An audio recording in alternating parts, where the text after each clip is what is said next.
आनुवांशिकता का अर्थ देखो क्या है, गुणों का एक पीढ़ी से दूसरी पीढ़ी में। अब एक पीढ़ी मतलब क्या, हमारे दादा की पीढ़ी से बाप की पीढ़ी में आई और मेरे बाप की पीढ़ी से मेरे में आई। एक पीढ़ी का मतलब होता है एक दौर।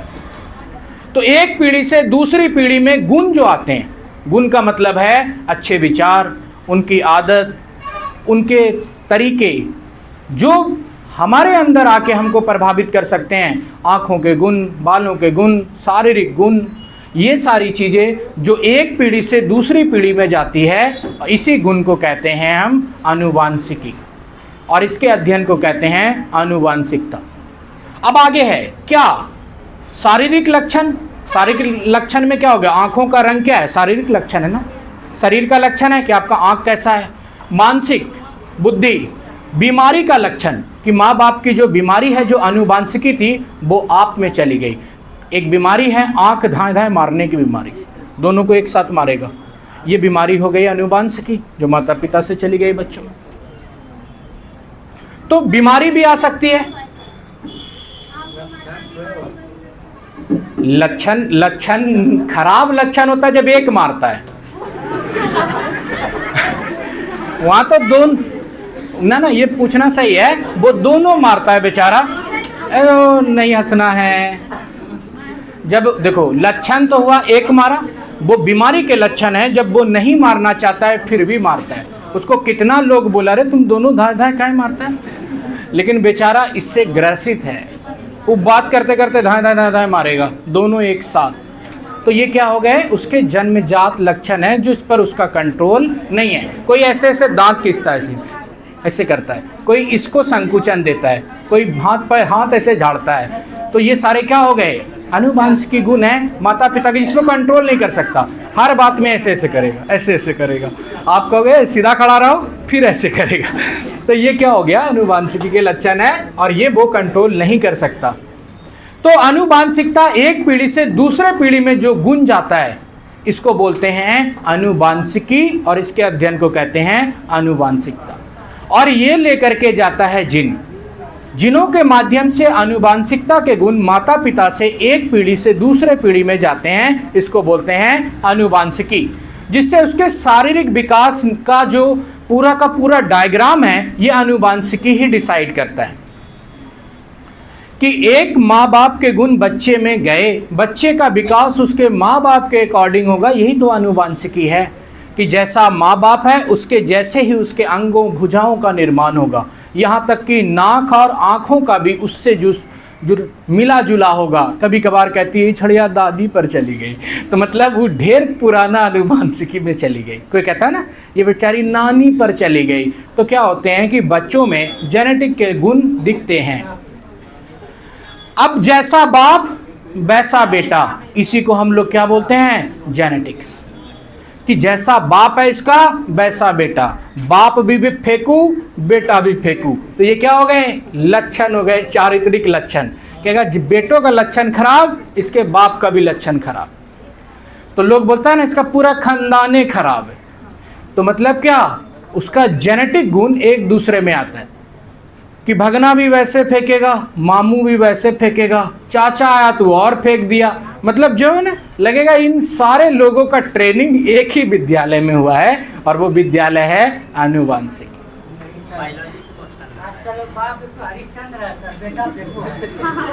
हाँ, वो तो पर्यावरण के गुण हो गए ना, वो उस समाज में पला बड़ा। देखो वो हो गए वातावरण के गुण, वो समाज में पला बड़ा जहाँ फेंकू की समूह थी, फेंकने वाला था वो सीख गया। ये भी बात हुई ना। तो अच्छे समाज का बुरे समाज का भी प्रभाव पड़ता है। जैसे शहरी लोग, बड़ा बड़ुआ होता है, पास में कुछ नहीं, खरीद लेगा पूरा हनबारा, तो वो क्या हो गए, सामाजिक गुण। तो यहाँ देखो आनुवांशिकता का प्रभाव क्या है, चारित्रिक, बौद्धिक, शारीरिक, अलग अलग बहुत सारे गुण हो जाते हैं। एग्जाम में आपके कैसा सवाल बनेगा, आप जाओगे एग्जाम में तो आपको सोचना है कि आनुवांशिकता के प्रभाव अलग अलग क्षेत्र पर पड़ सकते हैं, और ये बहुत सारे क्षेत्र को प्रभावित कर सकता है। यहाँ तक कि खाना खाना भी, कोई देखो ना, कोई एक समूह होता है जो बहुत कम खाना खाता है, एक पतला है मगर खूब खींच लेगा। तो ये सारे गुण होते हैं। किसी के यहाँ क्या होता है, एक पैला में 2-3 परिवार खाता है, किसी के यहाँ 1 केजी चढ़ाना पड़ जाता है, रिश्तेदार आया तो भी वैसे खींचेगा। तो ये बहुत सारे बात हो जाते हैं। इसका ये मतलब नहीं है आनुवांशिकता का मतलब आँखों का रंग, आनुवांशिकता का मतलब है उसके व्यवहार भी, बहुत सारी चीज़ें होती है। अब डिपेंड करता है क्वेश्चन पे जो हम लोग आगे देखेंगे। देखो शारीरिक लक्षणों का प्रभाव क्या है, जैसे रंग रूप शारीरिक लक्षण हो गए जो शरीर में दिखेगा, उसके आकार, शारीरिक गठन, ऊंचाई, ये सब आनुवांशिकी डिसाइड करेगा। लंबा व्यक्ति का बच्चा नाटा ना होने का चांसेस 90% होगा, 10%, चाहे उसमें कुछ और दोष हो गए, शारीरिक दोष। इसीलिए जब आदमी शादी करने जाता है तो पहले क्या होता है, देख सुन कि लड़की गोरी हो, लड़की लंबी हो, पढ़ी लिखी ना हो, तो पढ़ी लिखी क्या हो गया, पढ़ाई बाह्य गुण हो गया ना। ये तो अगर जब अभी नहीं सीखे बुढ़ापा में भी पढ़ लेगी। ऐसा है कि जिसकी बीवी जाहिल थी वो जाहिल ही रह गई, उसका हस्बैंड अगर पढ़ा दिया तो भी पढ़ लेगी। तो क्या करता है, जो पुराने लोग होते हैं वो आंतरिक गुण देखते, कहता है खड़ी हो, चल के दिखाओ। और आजकल का आदमी व्हाट इज योर नेम करने लगता है, तो बाह्य गुण देखने के चक्कर में गड़बड़ा जाता है। तो जो लक्षण होते हैं आंतरिक भी होते हैं, बाह्य भी होते हैं। बाह्य सीखा जा सकता है, आंतरिक प्रभाव जो होता है उसको सुधारा जल्दी नहीं जा सकता। तो जैसे हाइट है, कभी सोचो कि मेरा हाइट कल रात में 2 फीट बढ़ेगा, आपके बस में है? नहीं है। तो हमारा रूप, रंग, आकार, शारीरिक गठन, ऊंचाई, ये सारी क्या है, शारीरिक लक्षण है जो आनुवांशिकता पे डिपेंड करता है। आगे है अधिकांश जुड़वा भाई द्वियुग्मक होते हैं, यानी जो, हाँ बोलो क्या, गठन का मतलब है शरीर का जो निर्माण होगा उसकी आकृति, उसी को बोले गठन। गठन मतलब क्या हुआ, जैसे कल राहुल गांधी आए तो गठन किया गया ना, स्टेज बनाया गया, सारी चीज़ें की गई। तो गठन मतलब क्या होता है, किसी पार्टी का निर्माण किया गया। तो यहाँ क्या है, बच्चों का गठन किया गया ना, उसको बनाया गया, उसकी भुजाओं को, अंगों को, शारीरिक लक्षणों को, इसी को बोलते हैं गठन।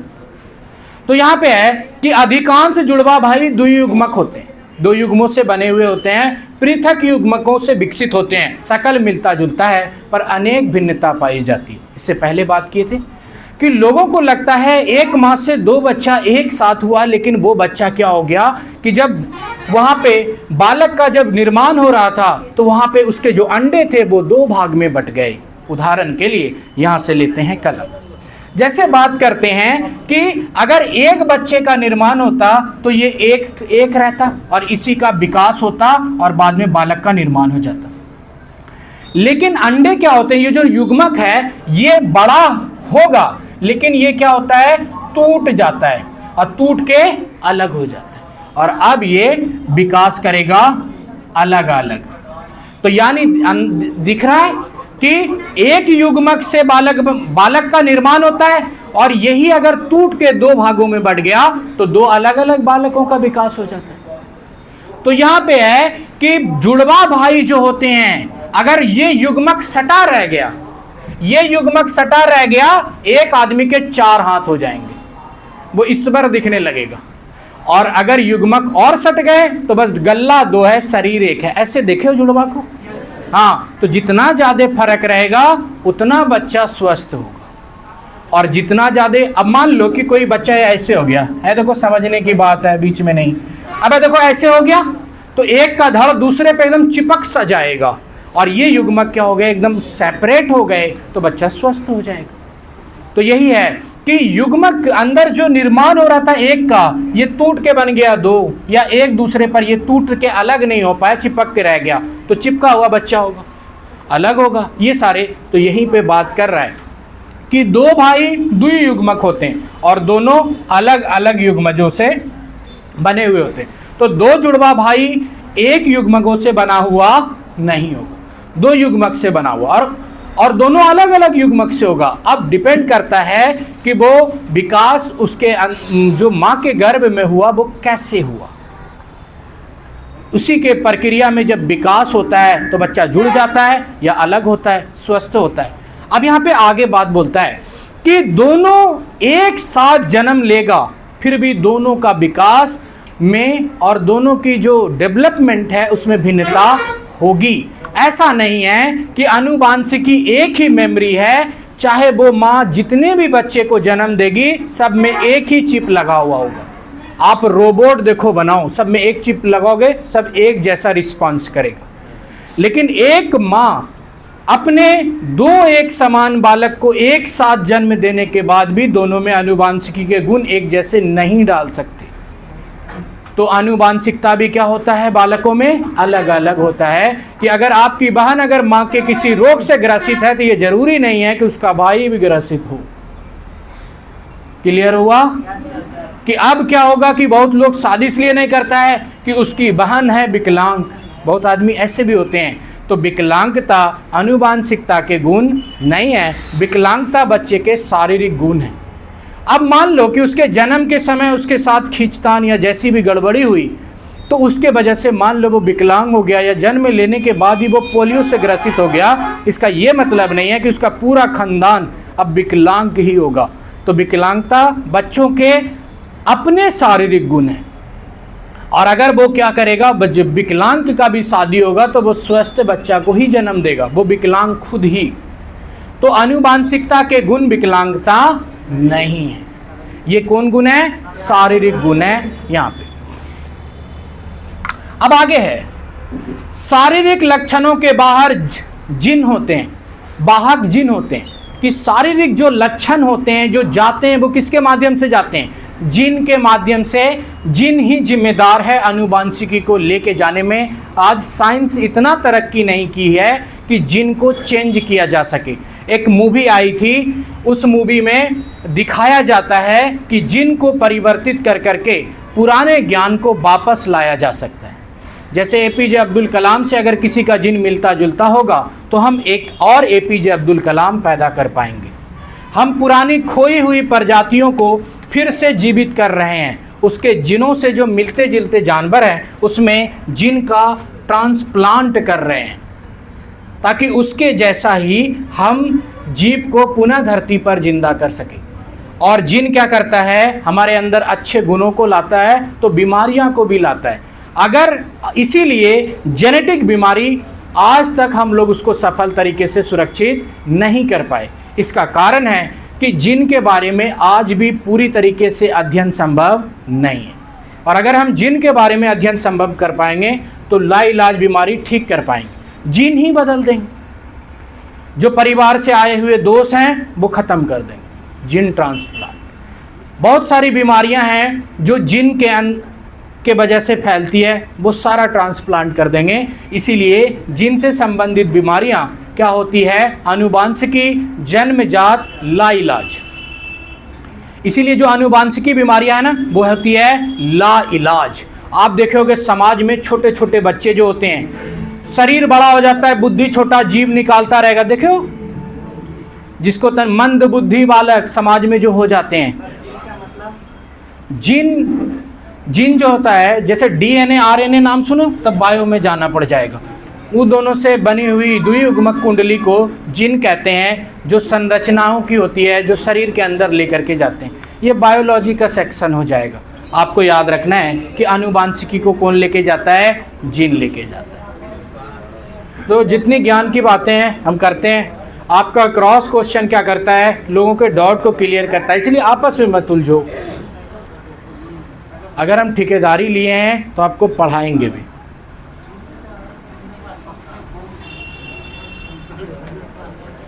तो हम लोग जाने कि माता पिता के जो लक्षण हैं वो बच्चों में किसके माध्यम से जाएगा? जिन के माध्यम से। इसके अध्ययन को क्या कहेंगे? आनुवांशिकता। और ये जो गुण जाते हैं इसको क्या बोलते हैं? आनुवांशिकी। इसमें बच्चों के शारीरिक विकास भी प्रभावित होते हैं, शारीरिक दोष भी आते हैं। यानी बच्चा गोरा कितना होगा, बच्चा का आंख कैसा होगा, बच्चा का सकल रंग रूप कैसा होगा, बच्चे की भुजाएं कैसी होगी, ये सारा डिपेंड करता है जेनेटिक पे। आप देखोगे कि जो बच्चा होता है, फोक्सा माँ बाप का बच्चा फोक्सा होता है, ठोस माँ बाप का बच्चा ठोस होता है। अफ्रीका के बच्चे क्या होते हैं? और ज़्यादा स्ट्रांग होते हैं। ऐसा इसीलिए होता है, वो सब लगभग वैसा ही होगा। ये डिपेंड किस पे किया? आनुवांशिकता पे। अब आगे देखते हैं वातावरण। आनुवांशिकता खत्म। इतना ही पढ़ना है आनुवांशिकता में कि आनुवांशिकता क्या है, बच्चों में गुणों को लेके जाता है। बहुत हाँ, कौन सा शरीर में पाया? अरे देखो जिन शरीर के अंदर कौन सा पाया जाता है, ये क्या बात हुई? हमारे शरीर में जिन जो पाया जाता है हमारे शरीर के अलग अलग अंगों में पाया जाता है। जैसे आप सुने होंगे न्यूरॉन, हमारे शरीर की सबसे लंबी कोशिका है न्यूरॉन, शरीर के अलग अलग हिस्सों में जुड़ी हुई होती है। वैसे डीएनए शरीर के अलग अलग हिस्सों के विकास करने के लिए जिम्मेदार है। जैसे यहाँ छुए, यहाँ चुट्टी काटे, दिमाग में सिग्नल गया कि नहीं गया? अब यहाँ चुट्टी काटे, गया कि नहीं गया? दिमाग में चुट्टी काटना जरूरी है क्या? तो नहीं। तो हमारे जिस तरीके से सिग्नल पूरे बॉडी में खिला हुआ है, वैसे जिन भी तो पूरे बॉडी में है, निर्माण ही तो जीन किया। अब किधर घुसा हुआ है? अगर हम इतना जानते तो फिर साइंटिस्ट नहीं होते। तो अब देखो, अब यहाँ पे देखो दूसरी बात आपको बताते हैं। अब ये पूछा जिन ना, हम इसको टारगेट नहीं करते हैं, ठीक है, ये बताने का एक नजरिया है कि आप संतुष्ट हो जाओ। तो यहाँ पे देखो जिन क्या करता है, अगर जिन बच्चों में अच्छे तरीके से नहीं जाएगा ना, तो बच्चों का निर्माण पूरी तरीके से नहीं होगा। जिन अवरुद्ध हो जाएगा तो बच्चों का विकास अवरुद्ध हो जाएगा। तो जिन क्या होगा? जिन ही तो बच्चों का विकास कर रहा है ना, माता पिता के जैसे। यहां पे देखो वातावरण का अर्थ, आनुवांशिकी देख लिए, वातावरण देखते हैं। वातावरण और आनुवांशिकी एक दूसरे पर निर्भर है, सहयोगी है, पूरक है। व्यवहारों का, अब यहां पे वातावरण में जो बच्चों में सबसे बड़े गुण आते हैं वो है व्यवहारों के, और ये व्यवहार दिखता है पालन पोषण से। अगर किसी भी बच्चे का वातावरण खराब है तो बच्चे का व्यवहार खराब होगा, और इसके लिए जिम्मेदार हो गए उसके माँ बाप, जो उसका लालन पोषण सही तरीके से नहीं किया। बच्चे को छूट दिया, लालन पोषण खराब हुआ, व्यवहार खराब हुआ, क्योंकि वातावरण खराब था। तो हम लोग सामाजिकरण में बच्चों के किस चीज का अध्ययन करते थे? व्यवहारों का, कि समाज से बच्चा क्या सीखता है? व्यवहार, उसके गुण लक्षण जो समाज से वो सीखा। तो वातावरण से क्या करता है कि वातावरण से उस पर प्रभाव पड़ेगा व्यवहारों पर। कोई भी समाज गंदा नहीं होता है, गंदा होते हैं वहाँ समाज में रहने वाले लोग। तो गंदा क्या किया? उसका व्यवहार किया सामाजिकरण की प्रक्रिया के तहत। तो व्यवहार खराब होगा पोषण पालन से, और ये जिम्मेदार होगा वातावरण पे। इसलिए माँ बाप अपने बच्चों को अपने गांव से दूर लेके चला जाता है, क्योंकि वो उसके सीखने का एज है।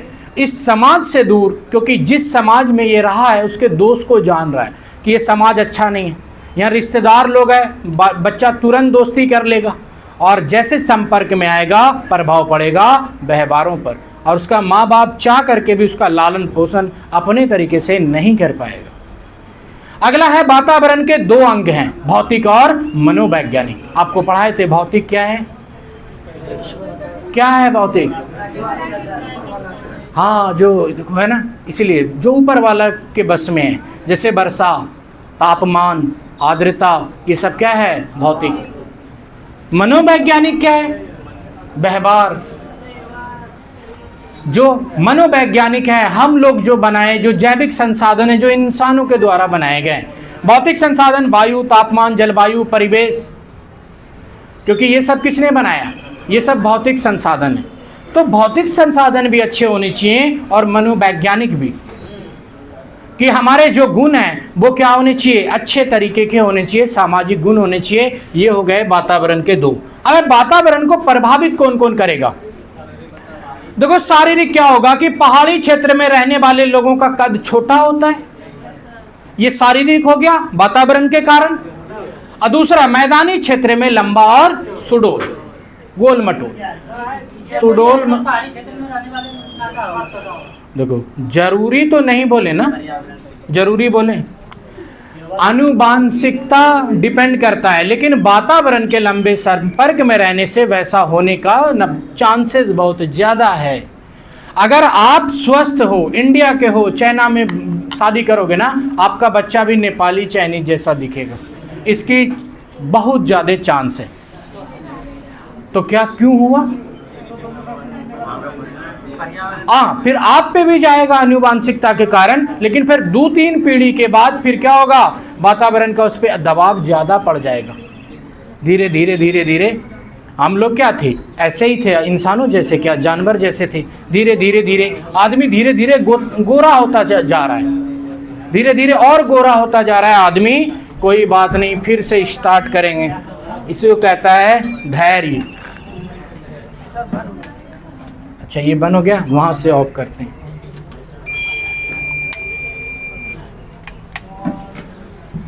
तो इसी को बोलता है आनुवांशिकी और पर्यावरण। पर्यावरण से बालक प्रभावित होगा और आनुवांशिकी से भी प्रभावित होगा, लेकिन क्या हो जाएगा, आनुवांशिकी पर्यावरण के अनुकूल होती है। और कोई सवाल बोलो ना।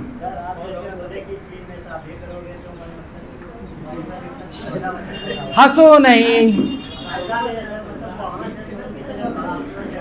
हाँ हाँ हाँ, अगर हम बस गए वहां तो फिर हमारे पे उसका प्रभाव पड़ेगा, उसको ले आए यहाँ तो उस पे प्रभाव पड़ेगा। बात तो ये है ना। हम क्या देखो, विकास पर प्रभाव पड़ेगा, आनुवांशिकी पे नहीं। माँ है चाइनीज तो नहीं पड़ेगा, उसके भी तो आनुवांशिकी गुण आएंगे ना बच्चे में।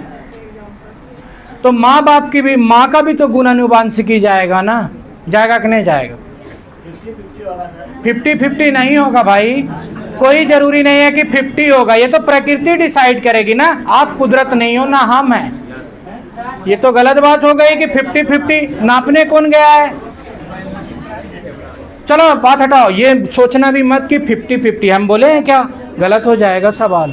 क्योंकि ये कौन डिसाइड करता है? प्रकृति, नेचर, नेचुरल है ये सारी चीज़ें, क्योंकि ये कुदरत के बस में है, इंसानों के बस में नहीं है। अगर हर माँ सोचे कि उसकी बेटी गोरी हो तो ये संभव है क्या कि ऊपर वाला बेटा कलुओ दे देना, माँ बोलती है ना, लेकिन बेटी क्या देना, गोरी देना।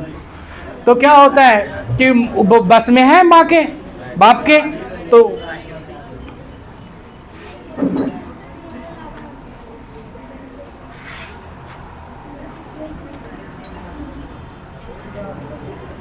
तो हम लोग ये देखें कि शारीरिक चीजें प्रभावित होगी। एक तो हम देखें कि शरीर आनुवांशिकी से भी प्रभावित होगा, कि माँ बाप का कद काठी बच्चों को प्रभावित करेगा, वैसे वातावरण भी बच्चों को प्रभावित करेगा।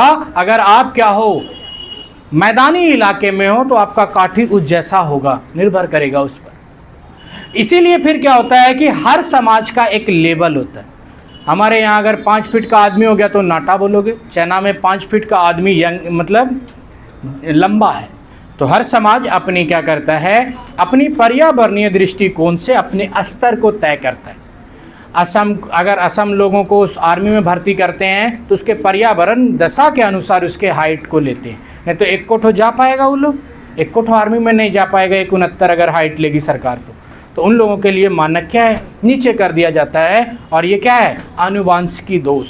जैसे आर्मी में बहुत सारे लोग होते हैं जिसका दांत पूरा काला हो जाता है, ये डिपेंड करता है वहाँ की पानी पर।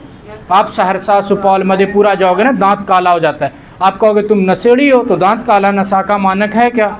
नहीं, शायद पानी खराब हो। तो इसलिए जैसा हम सोचते हैं वैसी बिल्कुल दुनिया नहीं है, इसलिए सोच बदलो। अगला देखो, प्रजाति श्रेष्ठता। यहाँ है कि जहां आप देखो वातावरण में प्रजाति श्रेष्ठता क्या है, कि एक प्रजाति ऐसी है, एक ऐसे वातावरण को बना चुकी है जिसका बाप IAS, माँ IPS, उसका बच्चा सफल होने के चांस ज्यादा है। इसको बोलते हैं प्रजाति श्रेष्ठता। यह भी वातावरण डिपेंड करता है। वो एक ऐसा वातावरण बनाया, एक ऐसा माहौल बनाया जहां पढ़ने वाला हर बच्चा नौकरी करता है, हर आदमी इतनी जिम्मेदारी से पढ़ता है कि वो सरकारी नौकरी लेता है या बड़े पोस्ट पर जाता है। इसको बोलते हैं प्रजाति श्रेष्ठता। जहां सुविधा है वहां सफल होना आसान है। जैसे महान आदमी का बालक अगर पर्यावरण में रहे तो महान नहीं बन पाएगा, गलत पर्यावरण में बनेगा क्या? प्रजाति श्रेष्ठता का मतलब क्या है कि अगर माहौल अच्छा है और सारे लोग पढ़ने वाले हैं, पढ़ाई पे फोकस दिया जाता है, सुविधा है, तो वहां बच्चा सफल ज्यादा होगा। लेकिन ये कोई जरूरी नहीं है कि महान आदमी का बेटा महान बने। अगर गड़बड़ी हो गई किसमें, वातावरण में, तो क्या हो जाएगा, खराब हो जाएगा। इसको बोलता है प्रजाति श्रेष्ठता, कि महान व्यक्ति का बच्चा महान नहीं होगा निम्नलिखित में से विकास के किस सिद्धांत से ये संबंधित है? प्रजाति श्रेष्ठता के सिद्धांत से, कि महान आदमी का बेटा महान नहीं बनेगा अगर गड़बड़ा गया क्या? सुविधा, वातावरण। और ये कहता है प्रजाति श्रेष्ठता में कि प्रजाति श्रेष्ठ तब होगी जब सारी चीज़ें उसके हिसाब से होगी, और अगर वातावरण गड़बड़ाया तो महान आदमी का बेटा महान बनेगा क्या? रिक्शा खींचना पड़ेगा। और ये डिपेंड करेगा लालन पालन पे। इसीलिए जिसको एक ठो होता है पूरा बिगड़ा हुआ होता है, समाज बोलता है कि नहीं बोलता, लेकिन एक ठो कम बिगड़ता है क्योंकि उसके ऊपर समाज की जिम्मेदारियां होती हैं। रह रह के उसको पता चलता है कि हम जो हैं हम ही हैं, हम ही को देखना पड़ेगा, हम ही को समझाना संभालना पड़ेगा, करना पड़ेगा। तो समाज की विचारधाराएँ वहाँ गलत हो जाती है कि एक ठो वाला खराब हो, एक ठो वाला ही तो घर चलाता है ना। तो देखो समाज के कहीं कहीं पे गुण क्या हो जाते हैं कि जिम्मेदारियों के कारण बच्चे को प्रभावित नहीं होने देता है। बच्चा कम उम्र से ही क्या करता है? समाज के नियमों को अपने ऊपर दबाव के रूप में देखता है। एक छोटा बच्चा हमेशा ये सोचता है कि बड़ा होंगे तो करेंगे क्या, शादी होगी कि नहीं होगी, खुद से 1000 सवाल करता है। तो एक का ऐसा हो गया लक्षण।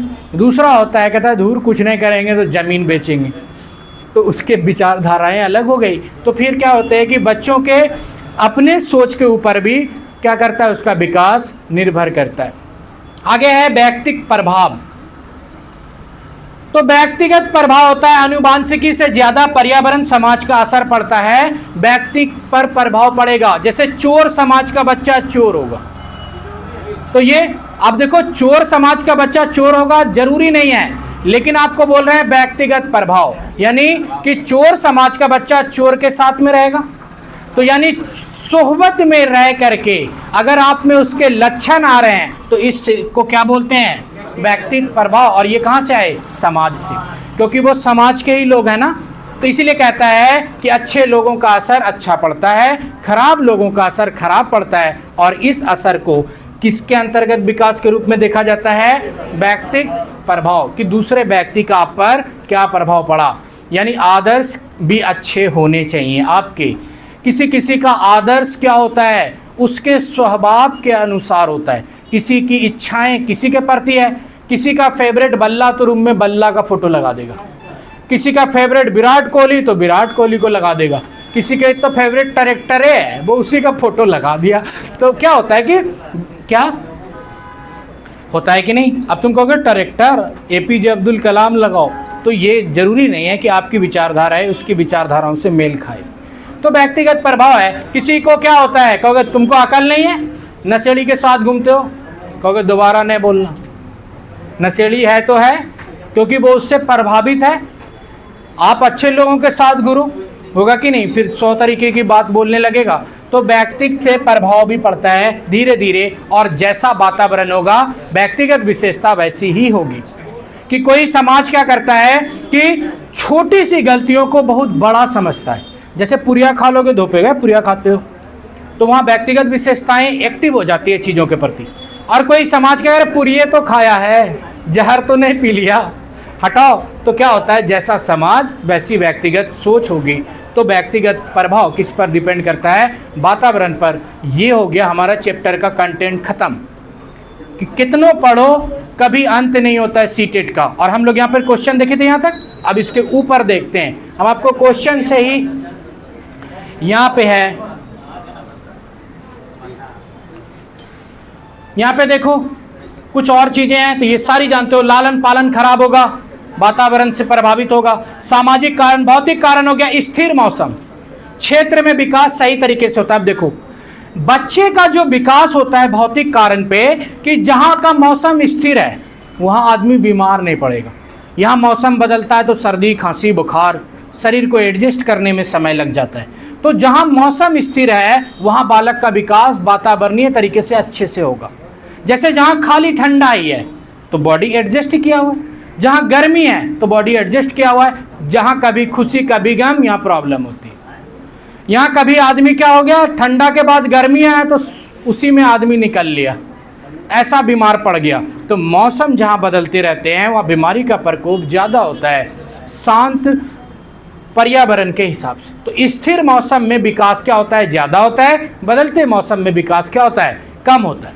दूसरा आर्थिक कारण, गरीबी, पोषण की कमी। अगर आप गरीब हो तो अच्छा खाना नहीं खा पाओगे, इससे भी वातावरण पर्यावरण इस पर भी डिपेंड करेगा। सांस्कृतिक कारण, अंधविश्वास, रूढ़िवादिता। बहुत लोग कहते हैं अंडा नहीं खाओ, अंडा खाओगे ईश्वर की लाठी पड़ेगी। कोई कहता है जीव हत्या मत करो, अरे प्रोटीन नहीं खाओगे ना तो आपका बॉडी का विकास नहीं होगा। तो अंधविश्वास है समाज में, कुछ लोग शाकाहारी बना हुआ है लेकिन हम लोग प्राकृतिक रूप से मांसाहारी हैं।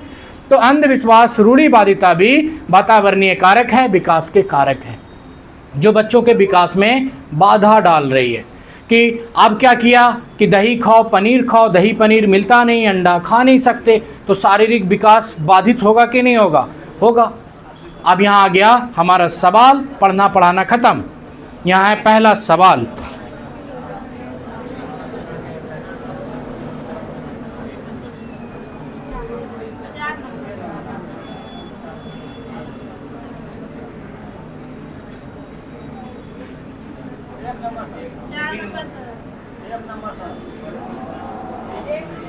एक नंबर के साथ कौन है? 4 नंबर के साथ कौन है? 1 नंबर, 4 नंबर। अब उठाओ 4। 4 का तादाद देके घबराना नहीं है, आप एक भी रहोगे तो आपके साथ हम हैं, जहाँ कम है वहाँ हम हैं, ठीक है? लेकिन उझरा सुझरा के आंसर देने देंगे वो। आपकी कक्षा का एक छात्र कक्षा में रोज अनुशासनहीनता करता है। अनुशासनहीनता मतलब गड़बड़ी, कभी क्लास में बोल दिया, कभी किसी को चुट्टी काट लिया, कभी किसी को फैंट मार दिया, कभी किसी को उकता दिया, तो यह है अनुशासनहीनता। डर से बगल का बच्चा आपको कुछ नहीं बोलता है, बाहर मारोगे या बैठने नहीं दोगे, तो यहाँ पे अनुशासनहीनता करता है। इस समस्या का समाधान हेतु आप क्या उपाय करोगे? ए, उसके वंशानुक्रम तथा वातावरण का पता लगाकर उसका सही दिशा में मार्गदर्शन करेंगे। बी, छात्र को रोज पीटेंगे। तो एनसीएफ 2005 कहता है मारना नहीं है, चाइल्ड सेंटर एजुकेशन है। बी तो गलत। स्कूल से काट देंगे नाम, स्कूल खोला ही गया है छात्रों के लिए। डी, उसको इलाज के लिए किसी अच्छे मनोचिकित्सक के पास लेकर जाएंगे। अब यहाँ पे कह रहा है कि अनुशासनहीनता, अनुशासनहीनता एक बीमारी नहीं है, अनुशासनहीनता समाज के प्रभाव हैं। अगर वो समाज से जो बुरी आदत लेके आया है, इसको सिखाने का जिम्मा किसका है? शिक्षक का। इसीलिए देखो माँ बाप कहता है कौन सी पढ़ने जाते हो रे जब तुम गालियाँ बकते हो। फिर दोस्त सब कहेगा साला कौन सी पढ़ने जाता है, इससे बढ़िया तो मेरा बेटा है। गांव में कहता है कि नहीं? कितना अच्छे से बोलता है। तो यहाँ पे जानते हो कि बच्चा का अनुशासन खराब है, टीचर को ये समझना पड़ेगा बच्चा खराब नहीं है, वो वैसे माहौल में पला बड़ा है जहाँ उसको अच्छा लगता है लोगों को उंगली करना, चुट्टी करना, काटना। तो बच्चे की ये गड़बड़ी नहीं है, ये अनुशासन को ठीक किया जा सकता है समझा के, उसको ये चीज़ बता के कि जो चीज़ें आपको अच्छी लगती हो शायद वो अच्छी ना हो। आज तो दोस्त को ऐसे कर रहे हो, सह गया, बाहर में खाओगे लात जूता खाओगे। होता है कि नहीं होता है? ये सिखाएगा कौन आपको? शिक्षक सिखाएगा, आपका दोस्त सिखाएगा। लेकिन दोस्त नहीं सिखाता है, रहो लतखोर, खाओगे समझ में आएगा। तो यहाँ पे क्या है कि वंशानुगरण, वातावरण कि उसका जो समाज से आया ना, उसमें जो अनुशासन की कमी है उसका पता लगाएंगे कि क्या 4 नंबर नहीं होगा बाबू। अच्छा, ये 4 नंबर ही तुम बोल रहे हो, एकदम होगा ना। अगर बोल रहे हो तो बात करेंगे ना, क्यों हो रहा है बोला करो, टेंशन नहीं लिया करो। देखो यहाँ पे क्या बोल रहा है कि अनुशासन, तो बच्चे के अनुशासन क्या कहाँ से आए हुए हैं? आनुवांशिकता, समाज से। ये बीमारी नहीं है ना, बीमारी होगी ना तो सबके अनुशासन अच्छे हो जाएंगे, दवाई खिलाएंगे अच्छे हो जाएंगे। लेकिन आनुवांशिकता के गुण जो ठीक नहीं किए जा सकते उसको बदलने का प्रयास किया जा सकता है। इसीलिए शिक्षक क्या करेगा? मार्गदर्शन करेगा कि बच्चा क्या हो जाए, सुधर जाए। लेकिन ये लक्षण उसके साथ सब दिन रहेगा। कि कोई आदमी मिलनसार होता है, इतना मिलनसार होता है कि वो बकरी के साथ भी वैसा ही व्यवहार करता है। एक आदमी देखते हो बकरी को ऐसे उठा के फेंक दिया, तनी सी खा गई, तो कोई आदमी नहीं मारता है क्योंकि वो क्या है, जानवर है, चलो खा लिया खा लिया। तो ये सारे संवेग हैं। आगे चलते हैं। तो ये क्या है, अनुशासनहीनता कोई बीमारी नहीं है, ये दोष है जो उसके वातावरण से आया। समझ आया ये सारे? किसको समझ नहीं आया क्लियर बोलो। जो अनुशासनहीनता कोई बीमारी नहीं है, इसको सुधारा जा सकता है पता करके। अगर मान लो आपका भाई सब दिन गांव में रहा, आप उसको शहर लेकर के गए, तो वो क्या करेगा, रूम में रह रह के रोएगा, क्योंकि उसको बौखा हुआ जो आदत है। तो जानते हो वो उस अनुशासन को बर्दाश्त नहीं कर पाएगा, या अपने भड़ास को दूसरे शब्दों में निकालेगा। तो इन सारी चीज़ों को ठीक किया जा सकता है टाइम के साथ। और ये कोई अनुशासनहीनता कोई बीमारी नहीं है, ये वातावरण के प्रभाव है जो बच्चों के साथ है। यानी गाली गलौज बच्चा अगर दे रहा है तो ये बीमारी ना है, चलो डॉक्टर के पास, डॉक्टर साहब ही रोज गाली देता है, तो डॉक्टर क्या बोलेगा, लो एक ठो दवाई, अब नहीं देगा गाली। तो गाली देना या जो ये संबंधित, देखो यहाँ पे आज बाल अपराध की घटना बढ़ती जा रही है, आज बाल अपराध की घटना बढ़ती जा रही है, जिसके कारण शिक्षण प्रणाली में जटिलताएं आ रही। आपके अनुसार इसका प्रमुख कारण क्या है? बहुत सारे कारण हैं, दूषित वंशानुक्रम, दूषित सामाजिक वातावरण, दूषित परिवेश, जो इन सबको क्या दिया है, आश्रय दिया हुआ है। अगर समाज अच्छा होगा, अपराध थक मारेगा, वो करेगा क्या, अपराध। और यहाँ कहता है क्या, डॉन बनेगा मेरा बेटा, डॉन, और फूल के बात हो जाता है।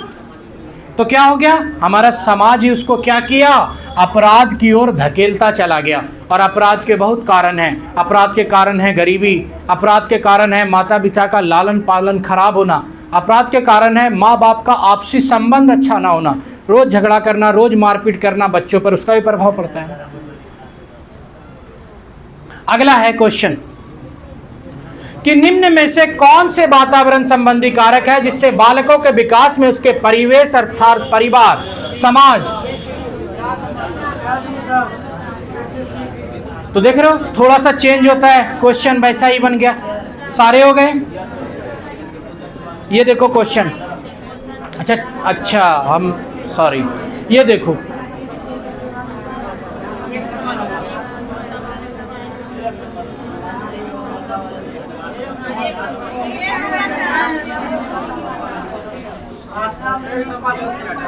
क्या जाएगा आंसर? प्रकृति पोषण विवाद निम्नलिखित में से किससे संबंधित है? आनुवांशिकी वातावरण से, व्यवहार एवं वातावरण से, वातावरण एवं जीव विज्ञान से, वातावरण एवं पालन पोषण से।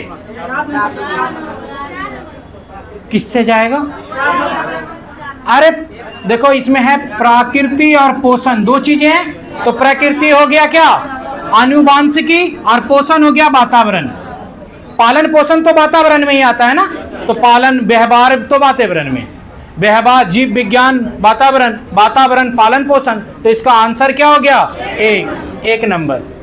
कह रहा है कि प्रकृति पोषण विवाद, प्रकृति का आनुवांशिकी में, पोषण का कहां प्रभाव? वातावरण।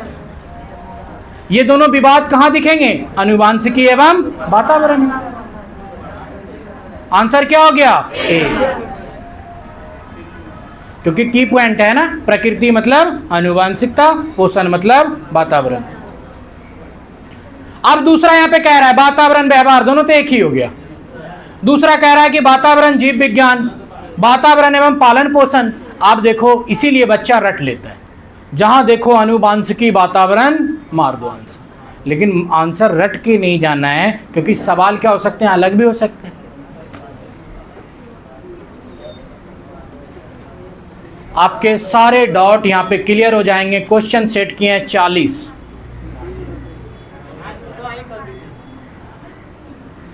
पूरा ही कर देंगे, चैप्टर ही खत्म कर देंगे। यहाँ देखो क्वेश्चन, बालक के संपूर्ण व्यवहार की सृष्टि और डैश डैश की अंत क्रिया द्वारा होती है।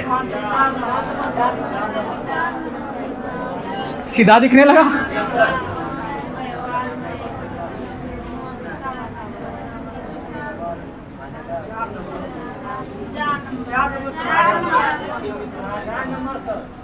देखो बालक के संपूर्ण व्यवहार की सृष्टि आनुवांशिकता और वातावरण की अंत क्रिया द्वारा होती है। जैसे रखोगे ना, अंत क्रिया किसका होता है? एक दूसरे के पूरक होते हैं, एक दूसरे के सहयोगात्मक होते हैं और एक दूसरे से परस्पर संबंधित होते हैं, एक दूसरे से अंत क्रिया कर करके बालक का संपूर्ण व्यवहार विकास को निर्धारित करते हैं, आनुवांशिकता और वातावरण। ऐसे जब सवाल आते हैं तो रख के देखते हैं कि सेटिंग खा रहा है कि नहीं खा रहा। और जैसे बात हो गई आनुवांशिकता वातावरण, वातावरण से भाई बहन परिवार रिश्तेदार व्यवहार सब वातावरण में आ गया। आनुवांशिकता में क्या हो गए? उसके संपूर्ण बालक के विकास के लिए आनुवांशिकता डिपेंड है, दूसरा वातावरण भी। वातावरण में सारी चीजें आ गई, जो भी एक्स्ट्रा चीजें आप सोच रहे हो ना वो वातावरण में आ गई, और जो भी कुदरत किया वो आनुवांशिकी में आ गया। तो दोनों चीजें यहीं पे आ गई। आप जो भी एक्स्ट्रा चीज बोलोगे या तो वातावरण में जाएगा या आनुवांशिकी में जाएगा। इसीलिए आंसर इसका क्या हो गया? 4 नंबर। अगला क्वेश्चन है 5 नंबर। बालक के सम्यक विकास के लिए निम्नलिखित में से किनका सहयोग सर्वाधिक अनिवार्य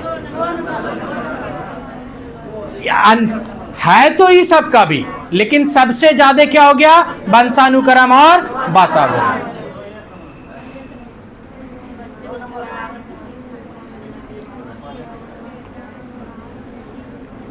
आगे चले। अब देखो यहां पे की पॉइंट ऐसा होता है कि जो मिलते जुलते होते हैं वो आंसर नहीं जाता है, वो कहीं ना कहीं आपको संकेत करता है कि हमको काटो। जैसे देखो विद्यालय परिवार, परिवार समाज, समाज और राष्ट्र, तो आंसर बहुत बच्चे